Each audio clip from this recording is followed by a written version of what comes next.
Yes, guys, welcome back to another exciting episode of Teams Like Brighton. We'll be looking ahead to New Year's Eve when we welcome Arsenal to the AMEX. But I don't know about you, Richie, but I was feeling very, very merry on Boxing Day. What a performance at the St. Mary's Stadium. And all I'm going to say is all hail Solly March. All hail Solly March, because what a goal. Yep. Yeah.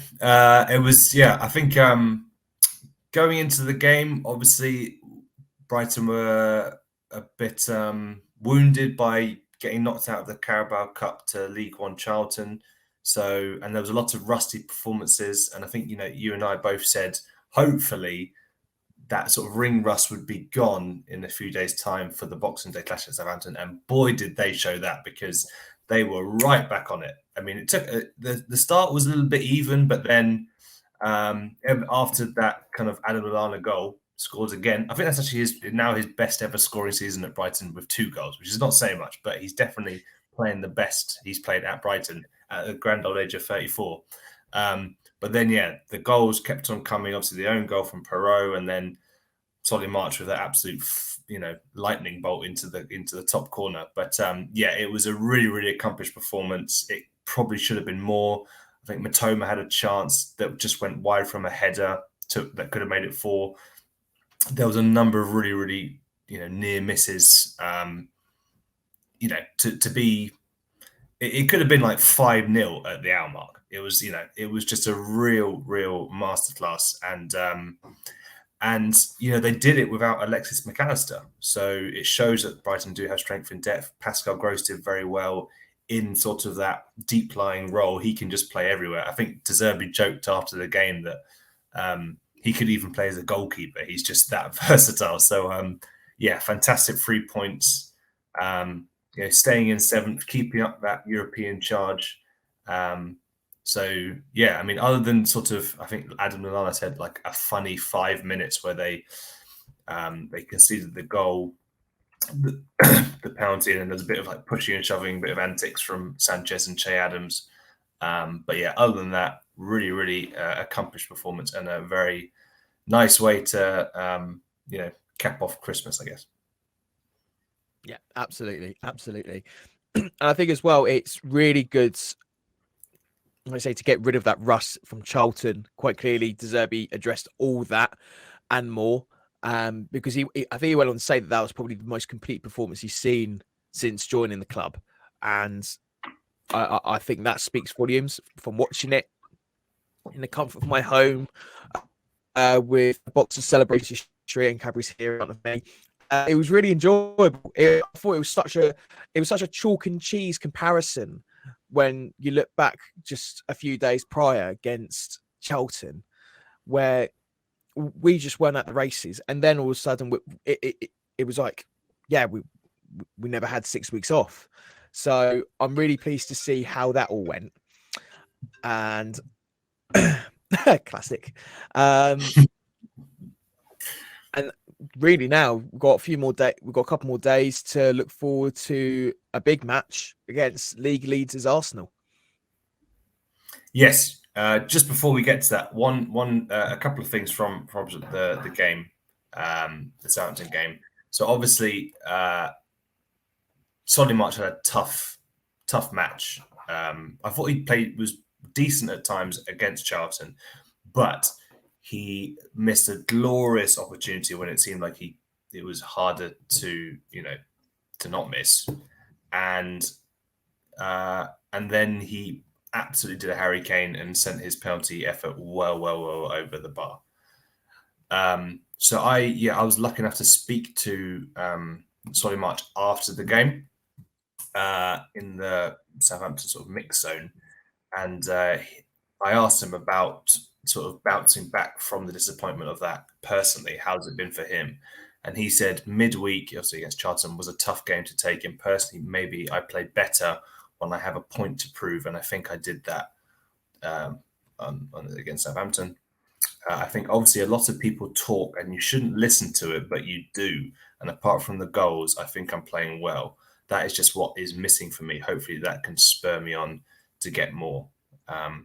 He also added that in the last few games, I've had a few chances where I've cut in well and it has opened up, and for some reason I've passed it. Before the Southampton game, I was thinking I need to shoot, and then for the his long range strike, he said it opened up perfectly, and I could not have hit it any sweeter. He might have added on a few yards. I'm not sure. I thought it was about 25, but he said it's something. Goals is something I need to add to my game. I can't rely on 30 yarders all the time, so a couple of tap-ins would be nice. And then just one thing that he touched on, because we said to him beforehand, because we chatted to Pascal Gross, and he basically said Gross almost celebrated as much for Solly as he did for his own goal, because he wanted to get that to end that barren run of his, I think, which dated back to November 2020 against Villa when he scored a lovely right-footed strike. But 2 years on, that's a long old time. So he said, yeah, everyone was delighted for me. I had a few chances I spurned this year. I don't think Gross and Lewis Dunk said they had ever celebrated a goal that much. So it's nice to hear your teammates say that. So it seems like, that's another example of a really tight-knit dressing room who are really all rooting for each other. And apparently Alexis McAllister has been WhatsApping his teammates, wishing them good luck and congratulating them on that, even while he's partying away in Argentina. So, really, really delighted for March. And hopefully, obviously, I might have to eat my own words a little bit, because I thought if he's not going to score these goals at 28, he might not do it. But hopefully, as we can maybe agree, he might be playing the best football of his career, just in terms of week in, week out performances. Just the next thing is if he can get those goals. Yeah, I mean, I've had no doubt in Solly March's ability. It is so frustrating when you know that he can finish.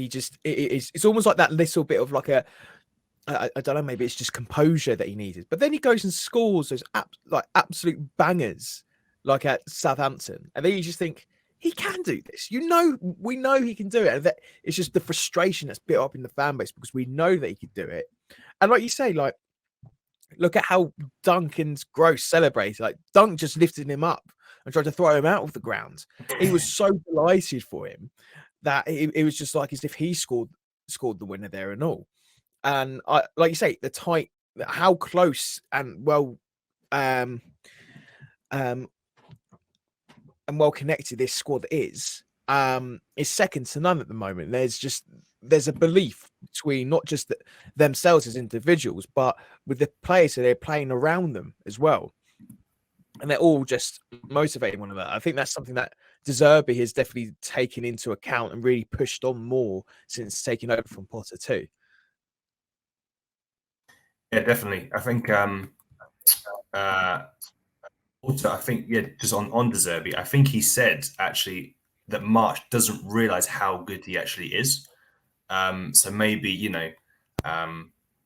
Potter had it and De Zerbi's had it in his previous clubs. He sort of raised the levels of, certain players, and hopefully he can do that with March, because, I don't know if, I don't think it's going to be a case of like what he did, I think, with Sassuolo play Berardi, where he went from being under 10 goals to 15 to 20 goals type thing. But I do think he's someone who could maybe chip him with 5 goals a season type thing. He's definitely got like a sweet left foot, as we saw at on Boxing Day. So, but yes, he's definitely one player that deserves a goal, because he's had so many chances. He was like, how has he not scored? But yeah, finally, put one away. But just moving on a little bit, in terms of another player who I thought was lethal, Karim Matoma again. I mean, there's a compilation going around on Twitter of him just tying Saints players in knots, and there was one where he did sort of an in and out, really quick feet against, I think, Saints defender Lianco.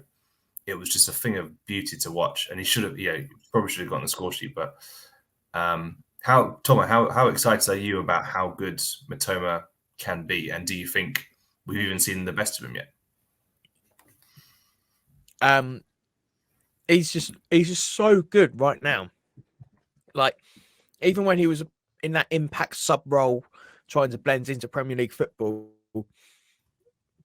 he certainly left a mark. I think he's rarely plays a 7 out of 10 performance. Well, below that anyway. He's always so good in his role, and he makes the most out of it. And we've seen what he's done on the international level for Japan. The guy practically carried Japan to the World Cup, and he was quality as an impact sub there as well. And he played so many different roles for Japan during the World Cup, and he played them well as well. Then he comes back, and he's just the defense have no answer for him. They absolutely don't. They just cannot get the ball off him, and if they do, they get a foul. And when they can see the foul, they get themselves into bigger problems. So again, we've got that player who is so technically good, and they haven't got an answer for him, and we are yet to see the best out of him. And I love the story that he's got. Like, I think it was like 4 years ago, he was playing university football, and now he's playing in arguably the most competitive and biggest, bestest league in world football at the moment. So the jump that he's had, very, very few players can really make that jump. And you see that some people who go from the Championship to the Premier League struggle. But for him to make this huge leap, like as if he's been fired up by a cannon, and to land so well on your feet, it is testament to not just how good he is, but how mentally strong he is too. He loves a battle. He loves a fight. He loves the pressure that he's getting from the defense. And I don't think it's even the fact that he's making it look easy. He's definitely plus really tough defenders. And every time he's winning those battles, he's not afraid on the physical side of it. And there have been a few times, like the Wolves game, for instance, where he won I think it was a penalty he won. Was it a penalty he won, or was it a free kick? Can't remember. But again, he definitely was it. I think it was a free kick, but he got the guy sent off. Yeah, that's it. Yeah, he got Roman sent off.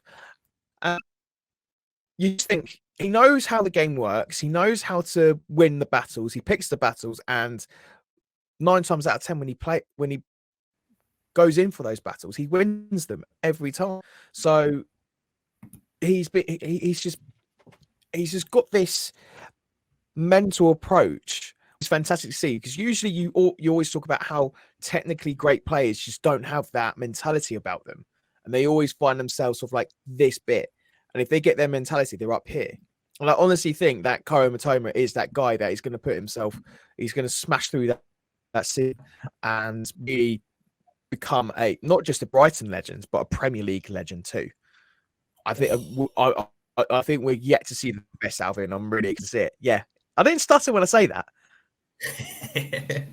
Yeah, I'm so excited. Yeah, God, sorry. I mean, one thing I want to add was I saw this stat on Squawker that said Matoma is the cleanest tackler in the Premier League this season. He has the best tackle success percentage of anyone. He's had 14 successful tackles from 15, 93%, and that's ahead of, well, some of the other players. It's like, obviously, defenders be like, blimey. Yeah. So, because I think at Union, SG last season, he was sometimes playing as a wing back. So that was maybe requiring a bit more, defensive effort. I think under De Zerbi, he's more an out and out winger, and with Japan, he's more that as well. I think with Potter again, there was maybe asked of a bit more defensively. So he's shown that he's pretty well rounded, and also there was I think on Twitter, there's a guy called @MarkRStats. And, there's a sort of a graph of ball progression carry and then carry into the penalty box. And it says Matoma, highest for best ball carries in the Premier League. So Brighton have got a gem, cost 2.5 million. Keep up the good transfer guru work, Brighton. And yeah, he's so exciting. And I think it's a good thing to segue onto. Obviously, Arsenal on New Year's Eve, Brighton did beat Arsenal 3-1. I think only one of their, they've only lost once in the league all season, and I think they've maybe lost 2 or 3 times in all competitions. And Matoma did score against them. So yes, Brighton don't have the suspended Moises Caicedo and Alexis Macass is still out in Argentina after his World Cup triumph. Maybe Matoma could be the difference. I hope so. I hope so. But, like we're talking about the midfield there, and really it is those two, Alexis Macass and Moises Caicedo, who really carry that midfield. That it's such a good partnership they have going for them. But to lose one of them's hard. To lose both of them now is a real challenge, especially when you've got a midfield there in Arsenal who are very, very good, very, very attractive to watch, well disciplined as well. I always thought Granit Xhaka was just an anagram for just disasters after disasters. The guy loves getting in the referee's book more than Robbie Savage did.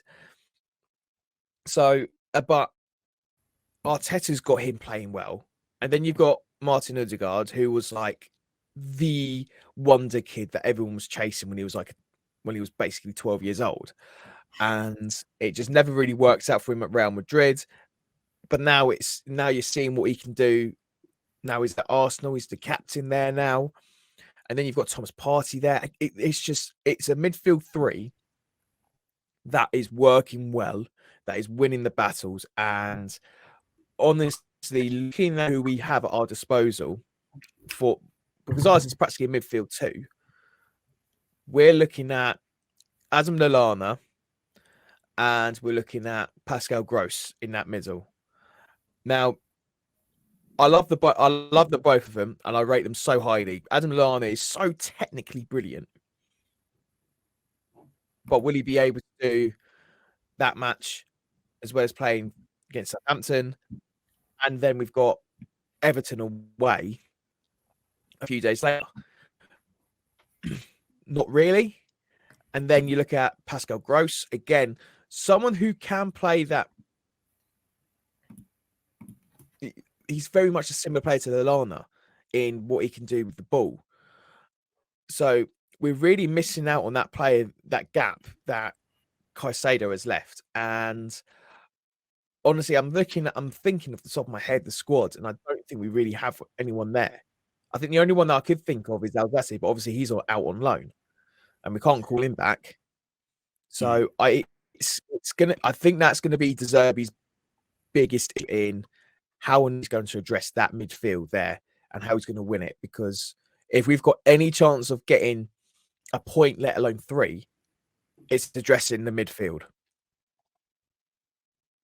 Yes, and I think it'll be interesting to see if Billy Gilmore's given a chance.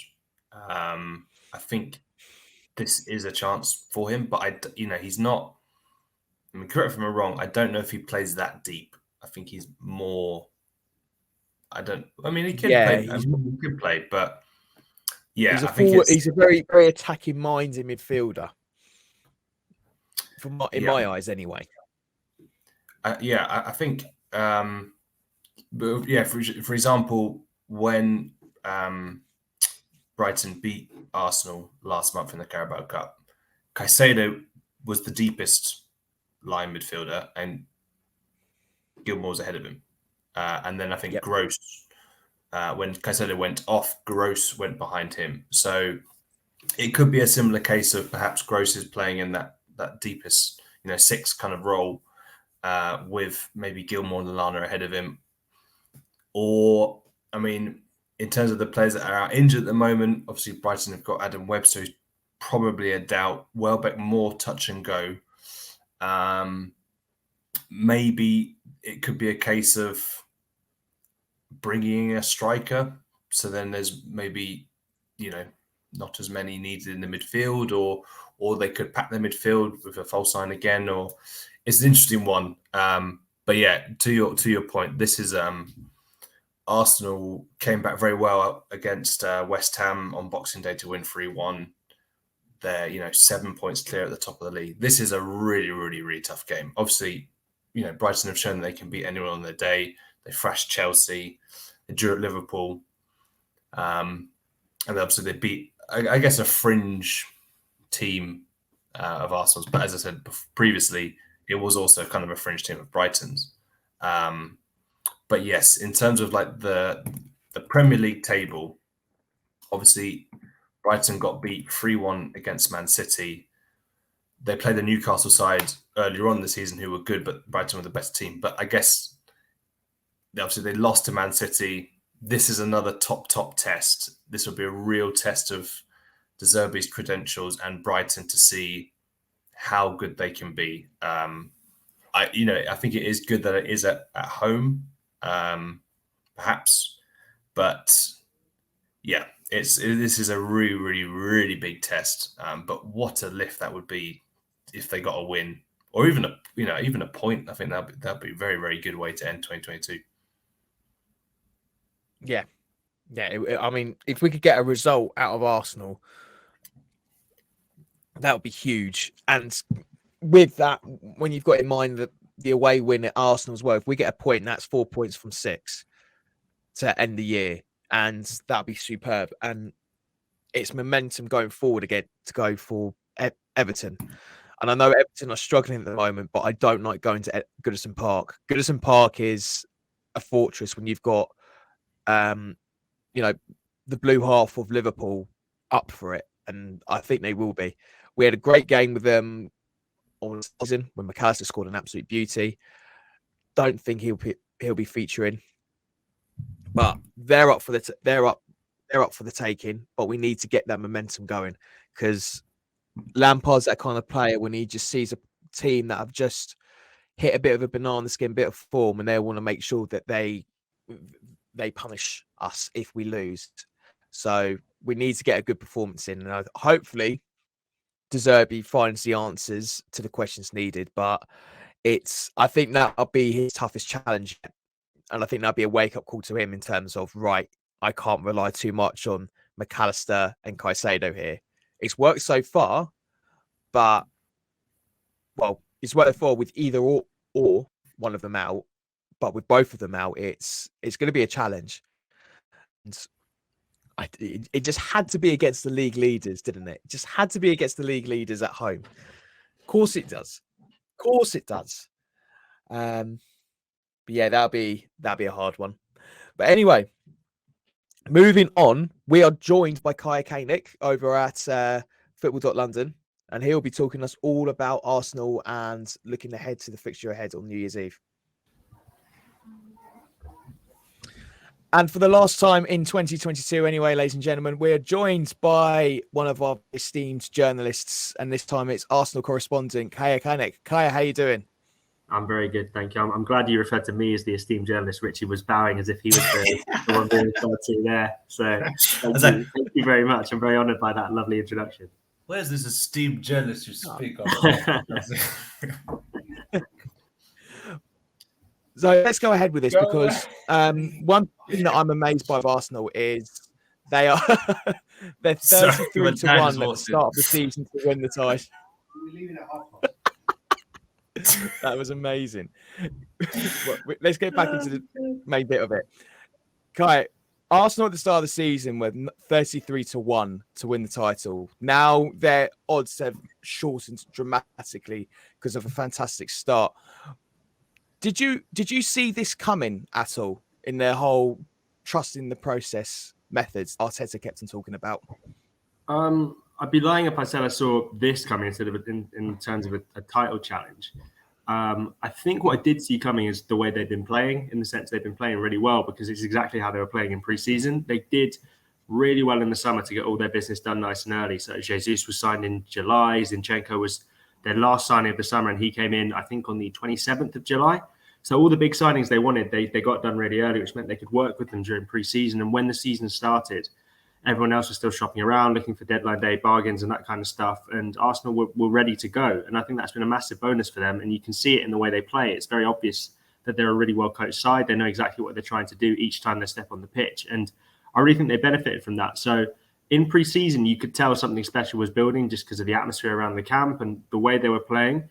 I'd be lying if I thought they'd win 13 out of 15 matches. That would be a massive lie to suggest that. But I was confident about top 4. I would never say now that I was confident about a title challenge, but that's where we are. Yeah, there's lots of good points there, Kai. One thing I wanted to ask was, obviously, Arsenal just missed out on top 4 last season. What would you say is the biggest difference in the group? Because obviously they've got the fantastic front three, obviously bolstered by Jesus, but is there any other elements that improve the defence or midfield? What's been sort of the big change, I guess? Yeah, defence has improved. I think William Saliba coming in has allowed Arsenal to play a lot higher up the pitch just because he's so quick and so good at defending 1v1. So Arsenal, you'll notice this when they play Brighton, they spend a lot of their time trying to camp on the opposition penalty box. I don't know whether Brighton will try and counteract that because they like to play some good football themselves. But that has been a big difference. William Saliba's arrival means they play so much higher. I think on average, since Mikel Arteta took over there, I think they're 13 metres higher up the pitch. You don't quote me on that stat specifically, but I'm pretty sure it's a big jump from how deep they were playing before. Granit Xhaka getting forward from the midfield has been a massive boost in terms of the attacking threat because he's obviously popping up with goals now, which weren't coming last season. And goal threat in general has been a massive change from last season. Arsenal last season had Lacazette up front, who I think ended the season with 4 Premier League goals, 2 of which were penalties. So you can tell he wasn't the most effective of centre forwards. But now, even though Jesus wasn't necessarily scoring, he was bringing other players into the team, into play, and they're just much more of a goal threat now. I think the second highest scorers behind City. I think they were the 5th highest scorers in the Premier League last season. So a lot of things have changed, a lot of things have evolved, and I think the foundations were there in terms of tactically. They sort of do a Pep Guardiola style 2-3-5 setup when they're in possession. They want to dominate the ball. They want to win it back quickly. But everything's become a little bit more fine tuned this season. It's working a lot more smoothly. And yeah, I'd say that's the big difference from last year. And I suppose in terms of the squad depth, I think it's going to matter now that Gabriel Jesus has suffered quite a major setback. How significant has he been in terms of for Arteta's side this season? He's been huge. He's been totally transformative. I said before about Lacazette, as well as not scoring many goals, he was quite immobile. I feel like this is turning into the hate on Alex Lacazette show, which is not my intention because he was a good servant for Arsenal and very popular player. But he had his limitations. He was not the most mobile of strikers. You could always tell what he was going to do. He was always going to come deep, really deep, and try and turn defenders. And the second they realised he wasn't going to run away from them, suddenly Arsenal were very easy to defend against. Gabriel Jesus is impossible to predict. You don't know where he's going to pop up on the pitch. And sometimes the Arsenal players don't even know where he's going to pop up on the pitch. And that's arguably to his detriment. But I think as a collective, it means that the Arsenal attacking force is a lot more difficult to control. You don't know whether it'll be Martinelli popping up in the number 9. Saka can come central sometimes. Xhaka has been the furthest man up the pitch. Ødegaard rotates into that area as well. So Jesus has provided that. He's also provided a lot of intensity. That's come from being under Pep Guardiola. And I think a little bit of just his personality in general. He's a very serious guy, very focused. Everything he does is at 100%. And I think that's been a massive influence on the rest of the Arsenal players and the way they've gone about things this season. I think they see a player coming into the dressing room who's won all these things that Jesus has won. And they think, I want a bit of that too, especially the young guys like Saka and Martinelli. And they look at the way Jesus applies himself and they follow suit. So there's been that. There's been on the pitch. There's been off the pitch. There's been all sorts of things. But he's been a totally transformative signing. And like I say, from last season where Arsenal were quite impotent up front, they now look very threatening. And I think Gabriel Jesus is a massive part of that. And even though Eddie Nketiah is doing a decent job of replacing him, he'll still be a massive miss.